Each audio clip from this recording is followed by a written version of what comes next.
Yo, what's going on, guys? It's Deity. Today I thought I'd switch it up from doing guides and talent showcases for Enhancement Shaman and instead do a melee DPS tier list. I plan on separating this into two uploads, this one being for Raid and the next video being for Mythic Plus. But before we get into it, I just wanted to mention that I stream Mythic Plus and Raid at twitch.tv/lfdeity, so feel free to check me out there. That being said, let's get into the Dragonflight Raid melee DPS tier list. So keep in mind, this tier list you're about to see is my idea of what I think will be good in Dragonflight, and it's based off the current tuning. This is by no means going to be the best tier list, but I think it will be relatively close. Primarily, the rankings you're going to see are going to be based mostly around damage, but I'm also taking into account each spec's survivability, raid utility, and raid defensives. The first DPS we're going to look at is Arms Warrior. Arms Warrior is normally pretty strong at the start of an expansion. I think this is due to the fact that they work really well with Enhancement Shaman's Wind Fury totem, and they also have a really strong execute. They also get a really high amount of raw damage from their bleeds. Not to mention they provide Battle Shout and Rally for the entire raid. So for those reasons, I'm going to put it at B tier. Next up, we have Fury Warrior. Fury Warrior and Arms Warrior both provide mathematically the same DPS. However, at the moment with Fury's tier set, they're completely reliant on having high uptime on the boss in order to compete. Their execute damage is also a lot weaker than Arms. Fury Warrior does, however, possess a lot more survivability since they're able to wield a second two-handed weapon. They take 10% reduced damage while enraged, and they have enraged regeneration, which gives them plenty of healing. For these reasons, I'm going to put Fury Warrior at C tier. Next up, we have Enhancement Shaman. As most of you probably know, I main Enhancement Shaman, so I have a lot of experience playing and testing this class in Raid. I'm going to be completely unbiased with the placement for this spec in this tier list, mainly because I want to keep it 100 with you guys. If I'm not keeping it 100 with you, then I'm keeping it 99 with you, and that's not cool. To start, Enhancement Shaman has a Wind Fury totem, which not too long ago got a bit of a rework. This rework now enables both main hand and offhand attacks to trigger Wind Fury totem, which is massive for other classes like Rogue and Demon Hunter. They're also extremely useful because of their reincarnation ability, which allows them to resurrect themselves without using a charge of battle res. They also have an insane amount of off healing for themselves and the raid, thanks to a couple of newly added talents. Enhancement Shaman is also a lot stronger in AoE damage than it used to be. I'd argue it's one of the top performers currently in AoE. However, not too long ago, Enhancement got a pretty hard 25% damage nerf, which, although it was justified, heavily impacted our standing in raid. This nerf took us from being beyond A tier to being B tier. Up next, we have Frost Deathknight. Currently, I believe Frost is very strong, especially with their new talent setup. The new talent setup essentially allows them to run the machine gun build with Breath of Sindragosa. This enables them to have insane uptime on Breath of Sindragosa when they're able to constantly hit a target, since Obliterate is one of their primary runic power generation abilities and they're able to spam it so much. And even though this is a really broken interaction, Frost Deathknight is only able to use this strength in a fight like Council, where there's constantly 4 targets up and they're always able to be hit. Deathknight in general also has a really strong anti-magic setup, with their improved AMS being at 40 seconds and their AMZ. They also have plenty of options within their class tree to make them extremely tanky. So for those reasons, I'm going to put Frost Deathknight at B tier. For Deathknight's other spec, we have Unholy. Unholy Deathknight historically has been really good on the launch of any expansion, and this is normally due to their pets. Currently, with the way Unholy Deathknight plays, a lot of your single target damage comes from Death Coil and your minions, while in AoE, a majority of your damage is just simply diseases. This, in my opinion, makes Unholy Deathknight the perfect PI target, since haste buffs both minions and the tick rate of diseases. Again, DK also has access to improved AMS and AMZ. They're also able to spam Death Strike without losing too much runic power and dropping breath uptime. All of this combined puts Unholy DK at a solid A tier. Next up is Outlaw Rogue. Outlaw Rogue has been performing very well in terms of damage. Their single target damage is solid, and with the click of a single button, that damage can spread to 5 additional enemies, meaning they can do AoE at any moment. This spec is so strong at the moment, I strongly feel that they're going to get a nerf in the future, and if they don't, they are definitely going to be one of the best specs to play in Raid, because Outlaw Rogue is able to talent into 10% additional stamina. They also have plenty of ways to avoid dying or getting knocked off the edge, since they have Shadow Step and Hookshot. For all of these reasons, I'm going to rank Outlaw Rogue at A tier. Following Outlaw Rogue is going to be Assassin Rogue. Assassin Rogue, despite all of the buffs, is still a little underwhelming in damage. This is the one spec that I've seen the least of in all the Dragonflight testing, and there's probably a reason for it. Although their single target damage is kind of there, it's not really the greatest, and I'm not even entirely sure how good their AoE capabilities are. Currently, I just think they're too undertuned to compete with other classes. So for now, we're just going to place them in D tier. And for the last of the rogue specs, we have Sub. Sub at the moment has some pretty decent single target and AoE damage, and they also have some funnel capabilities with Shuriken Storm. Their burst damage is also really solid. However, they're still not able to do what Outlaw does. So for that reason, I'm just going to to put them at C tier. Next on the list, we have Retribution Paladin. Ret Paladin is usually hit or miss when it comes to the start of an expansion. However, for this expansion in particular, I think Ret is really strong. Currently, they have a lot of 1 minute and 2 minute CDs, which will make their burst insanely strong for packs of ads. Fights like that come to mind are Dathia the Ascended and Broodkeeper. Ret's single target damage is also fairly competitive. They have plenty of off healing and utility that they can use for the raid, and they also have their own personal immunity. They also have access to Bop, Blessing of Spell Warding, Blessing of Sacrifice, and Blessing of Freedom, which are all extremely strong externals for the raid and for the tanks. With their current tuning, I would say that Ret is a strong B tier.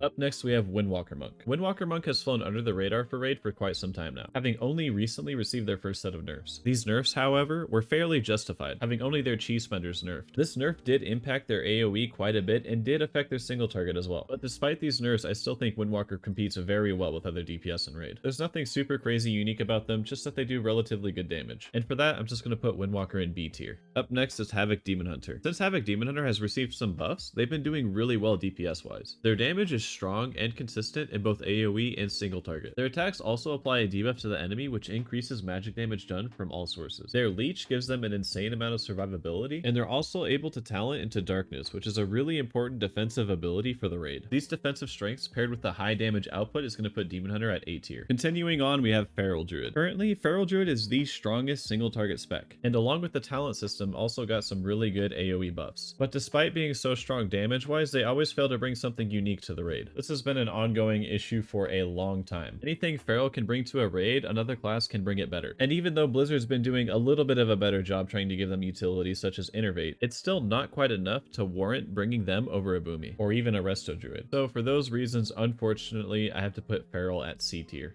By now, you're probably wondering why I haven't put anything in S tier yet, and the reason why is probably going to shock you. I firmly believe that Survival Hunter is the only S tier spec right now, and the reason why is because S stands for shit. I don't know what they did to Survival Hunter, but right now it is absolutely the worst spec I've ever seen in my life. The only strength they used to have was doing AoE, and they can no longer do that now. Their single target is now completely subpar and not even worth considering taking in raid. So I don't know what Blizzard did to ruin this spec so much. I really hope they fix it, do some tuning, do whatever is needed to make it viable again, because this is absolutely embarrassing how bad it is. I'm not trying to discourage any of you from playing it, but I don't suspect it will be very easy to get a raid spot with this spec. This would be a good time to mention that no matter what spec you plan on playing, just because it isn't the best doesn't mean you shouldn't plan on playing it. After all, what most raids want is a good player, not a player that does the most damage. So if you happen to main Survival Hunter or Assassin Rogue or Fury Warrior or any class that isn't performing too well, as long as you are having fun, please continue to play it. Every spec usually has their moment to shine, and there's still plenty of tuning that needs to be done. Before I finish this video, I just wanted to throw some names on the screen of the people who helped me make this video. I wanted to try and keep this video as accurate as possible, so I asked for some help from my friends in Imperative, and they were super helpful in the creation of this video. So here on the screen is the list of people I wanted to thank.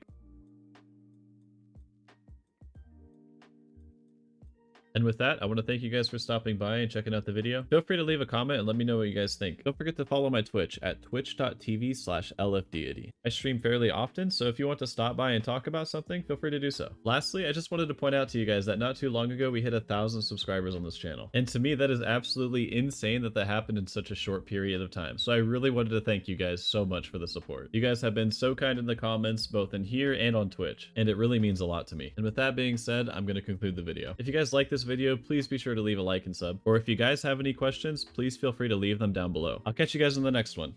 Good luck and have fun.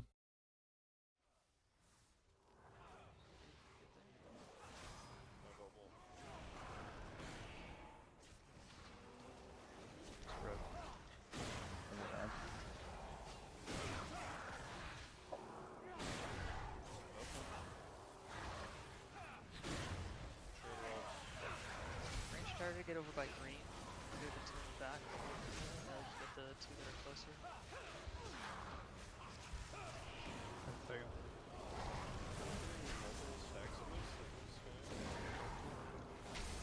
Spread.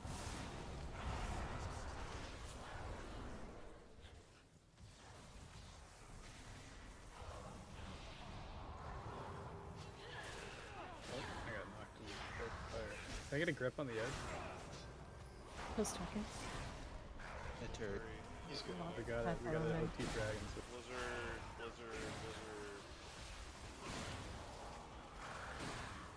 Spread.